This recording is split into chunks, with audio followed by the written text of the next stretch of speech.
everybody, and welcome to EdTech Chattin' 2. I'm Diane, and this is episode number 66. Yay!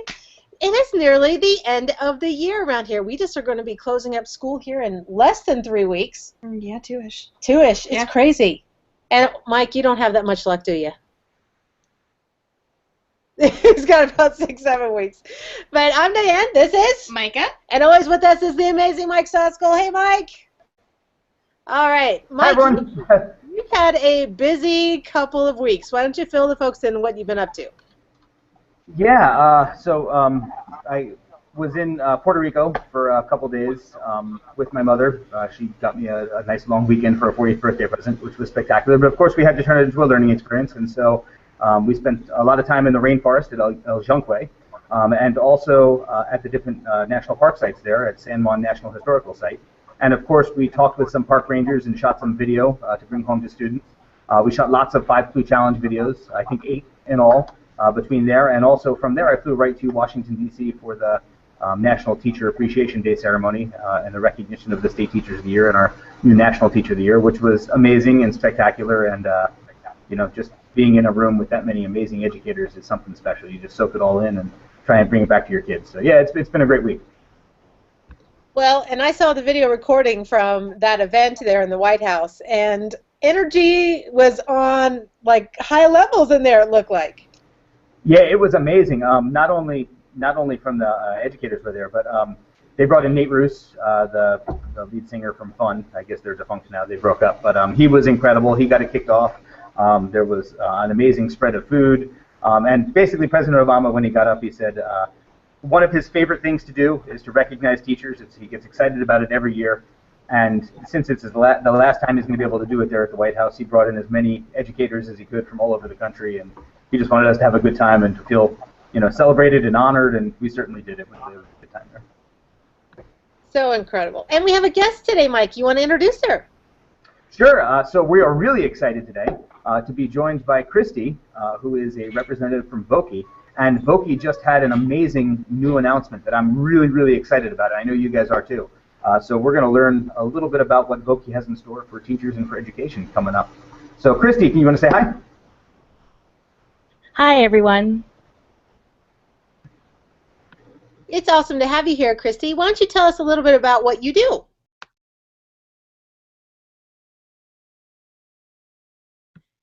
We'll go ahead and have you unmute again. Go ahead and press your button one more time for us. I'm sorry. Can you hear me now? It's all good. You're great. So why don't you tell us a little bit about what you do?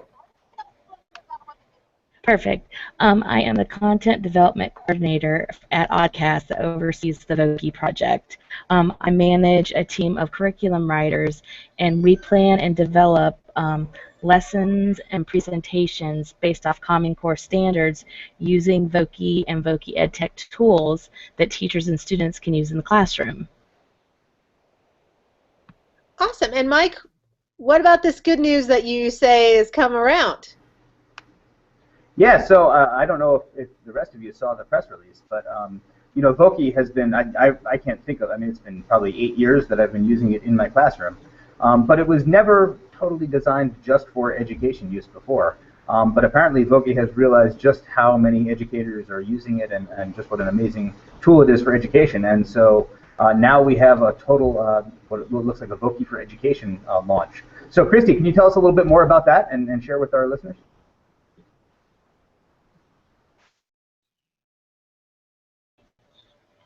Yes, I can. The new launch for Voki is called Voki 2.0. This new edition allows teachers to test the software for classroom presentations and advanced student assignments for free. The paid Voki product allows for more complete packages of services, which includes teachers being able to use the lesson management system for Voki assignments, enhanced privacy protection for students, and an enhanced version of the Voki presentation program. The Voki Teach Library is grown like tremendously by adding. We not only have ELA, but we have math, social studies, and science is on the way. We also have the new app, the Voki for Education app, that's out too. Would you like to hear more about that?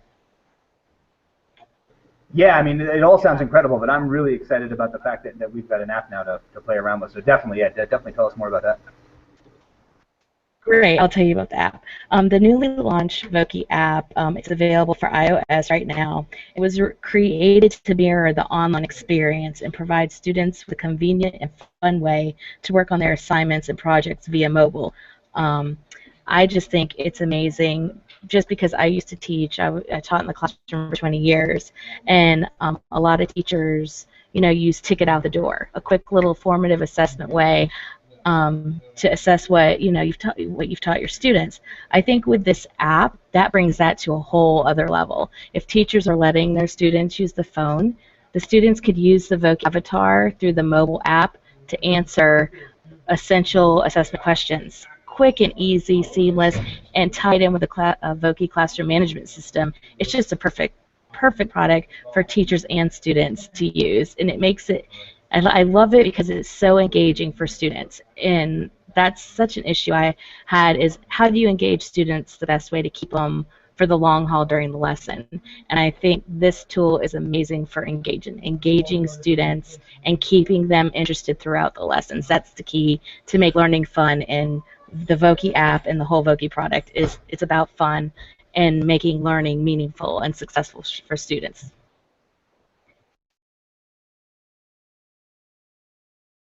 So that is amazing. I mean, how many exit ticket things have we done over the years? Right. And to actually have a student take on a voice of something, that's going to be awesome, to say the least. So, Mike, I know that your wheels are turning like mine. I literally... Go ahead, bud. Yeah, I mean, I literally just gave exit cards 10 minutes ago. Like, I passed out index cards to my kids 10 minutes ago for them to give me an exit card after the science lesson we just taught, so they could tell me what the word insulating means. So, yeah, I mean, this is great to be able to kick it up a notch. And, what Christy was talking about before about how engaging kids is more meaningful. I know that I've said it before, but, the brain science research, neuroscience tells us that kids have to have an emotional connection with what they're learning. And when you make it fun and you make it exciting for them, and Voki is certainly one way to do that, the learning sticks in their long-term memory just a little bit longer. So I see lots of great applications for this. In addition to just exit tickets, I love the way that Voki can be used to bring information to life. When I was a social studies teacher, that was one of my favorite applications. Find the avatar that best gets across the information that you're trying to share, and then embed it onto your blog post or embed it onto our wiki space when we had that before. So yeah, Michael, what are you guys thinking over there? What applications do you see? I'm thinking awesome squiggles. Absolutely. So in Christy, we have a global project that we do every April. It's March, April, and it's called Awesome Squiggles. We're pretty much big fans of the whole thing. But basically, we challenge students to create artwork all over the world. And some of our students don't always have the English skills to communicate, but they can type very well in English, just maybe not have the verbal ability to do that. So what we ask students to do is create art and then describe what their art is for other students to actually kind of see the same vision that they were. So if we could have students create their own Vokis explaining their art to go along with the art, that would be awesome. And it would hit schools all over the world. I think it would be amazing, especially with the Voki text-to-speech tool, especially to break that language barrier, help them build better communication skills, and through typing and then hearing the voice repeat what they want them to say is amazing. That's a great way to integrate Voki in a classroom. That would be perfect. Well, and we do so many here on the podcast global projects that this would be a perfect one. Micah, talk about your gingerbread STEM and how this can work with that too. Sure. So in the month of December, we have students, it was K2 this year, we're going to open it up to K12 this upcoming year, design their community and what they think is important about their community using gingerbread materials, the graham crackers, the frosting, M&Ms, whatever they decided to use.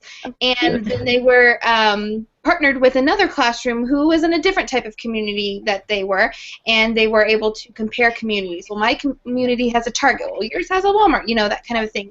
What I could see with Voki is the Voki avatar becoming kind of the tour guide maybe describing the different outlets and community Oh, buildings. definitely. Yep.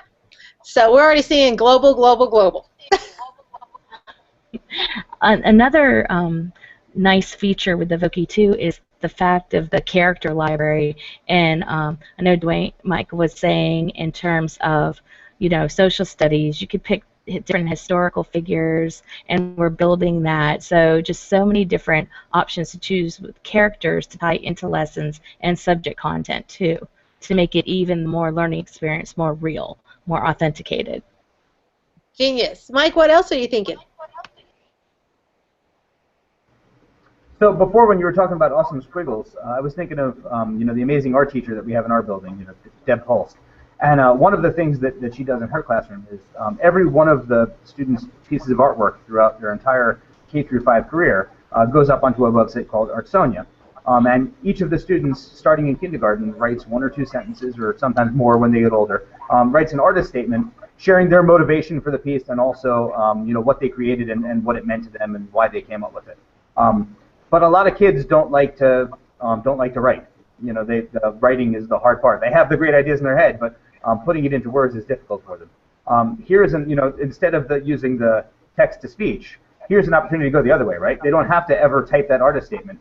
They can just record it with the avatar of their choosing, so they don't have to feel self-conscious on camera, and talk about that artist statement and put it right there onto their Artsonia blog, so that it's there for other people to understand. And even better, like you're doing some impressionistic work, maybe they can choose someone that looks to them like Claude Monet, so they can, they can really get into the character of it a lot. So yeah, I mean, there's countless opportunities here to be AU awesome. Yes, that's amazing, and just being able to tie art into Voki too. I mean, just more outlets, just so many. The possibilities are really endless with it. Yeah, so let's talk for a second about the new launch and some of the. I know you mentioned some curriculum materials that are in there. Can you give us a little more on that, Christy? In terms of the curriculum, we're trying to build the Voki Teach library and expand the subject areas. The goal is to have a K-5 library, eventually go up to middle school and high school, starting with the basics. We started with ELA, then we added on math, Common Core-based lessons. We're adding social studies, science, and then we're going to add on foreign language. So we're trying to get a robust library that encompasses all subject areas to meet all learners, and for the teachers to have a variety to pull from.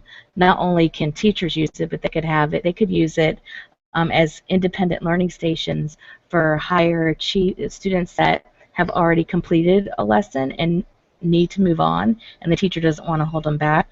They can put them on a computer and they can work on a lesson independently. So it's good for whole group, small group, and independent learning too, through stations. Hello. All right, that's great. The best part about it is to see it go across all different curriculum areas, because it was very easy to see the ELA connections, but now that we're going across in other areas, that's going to take off really quickly. Christy, is there any way a community or some place or a hashtag that teachers can use to maybe even share more ideas with you?